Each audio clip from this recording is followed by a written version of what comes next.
Okay, so we are in Statistical Rethinking, second edition, chapter 13. And in this video, we'll deal with questions 13E2 and 13E3 because they're very similar. So in both of them, we are going to take a particular model that has a random intercept for different groups. And then we are going to convert that model into a multi-level model, which basically means parameterizing the parameter. Okay.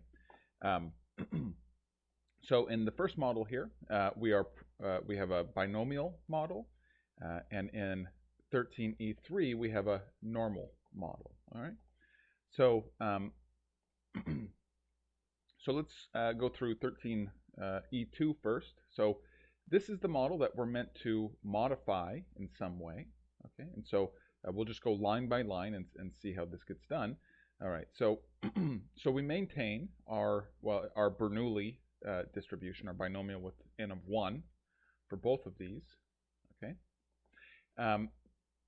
Now in the original model, we have that the random intercept follows this particular prior distribution, normal with a variance of, or I should say, standard deviation of 1.5.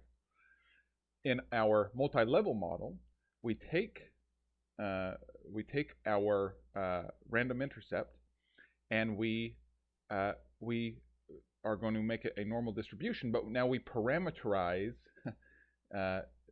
alpha here with its own parameters.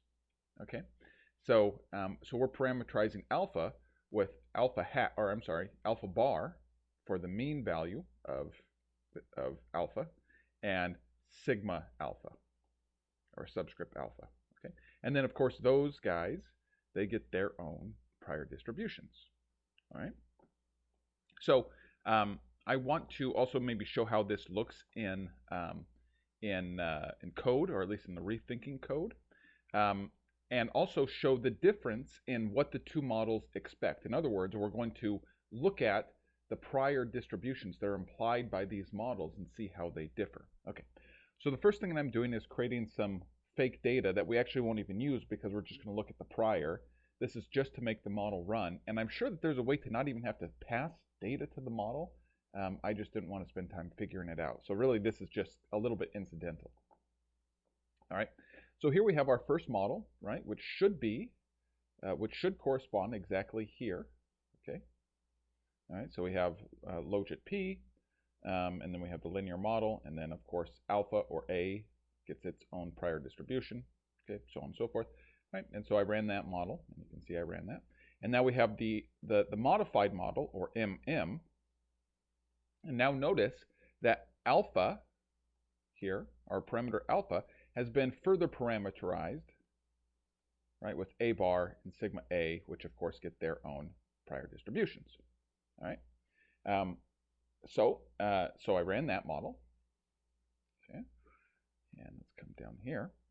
And now, in order to get the prior predictive distributions, or actually what we're going to look at is not the entire prior predictive distribution. We're going to look at the prior predictive distribution of the expected value. So anyway, so I extract the prior from the first model, extract it from the second model, and I use, instead of extract samples, I extract prior. Okay. And now I'm gonna plot these. Okay, so you can look at the code as far as what I did, but basically, you know, this is just like we've done previously, but now we're using the prior distribution. So I'm just kind of creating the models for Y1, or I'm sorry, for both groups that I'm calling Y1 and Y2. Okay, for group 1, group 2, for the first model and the modified model. All right. And then I'll get the mean of all of that, and then the what do you call this? The PI, the interval, the probability interval, plausibility interval. I think that's what it's called.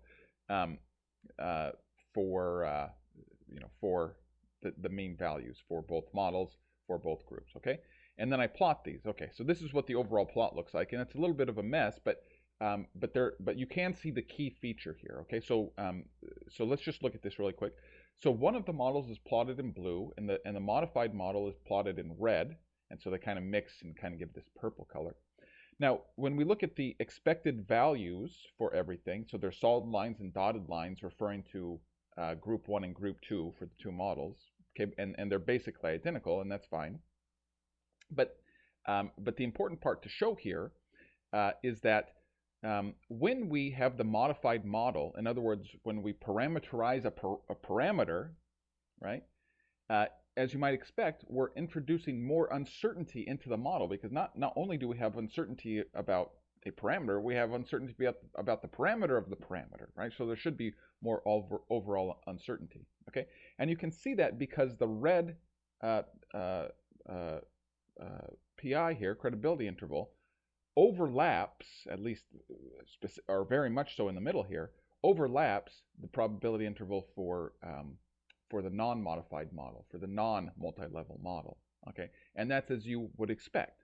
Now here, it's a little bit difficult to see, and the reason it's a little bit difficult to see is because our logistic regression is constrained between 0 and 1, okay? And so these intervals, you know, they're going to push up against the ceiling as they get, you know, towards 1.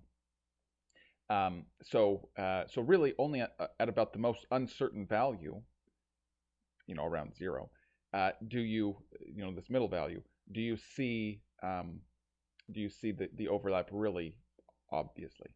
So now let's go to number 13E3, and this difference will be a little bit easier to spot. But again, we have our model here, and I'm going to modify it. And how do I do that? Well, so my you know, my index variable or my random effects variable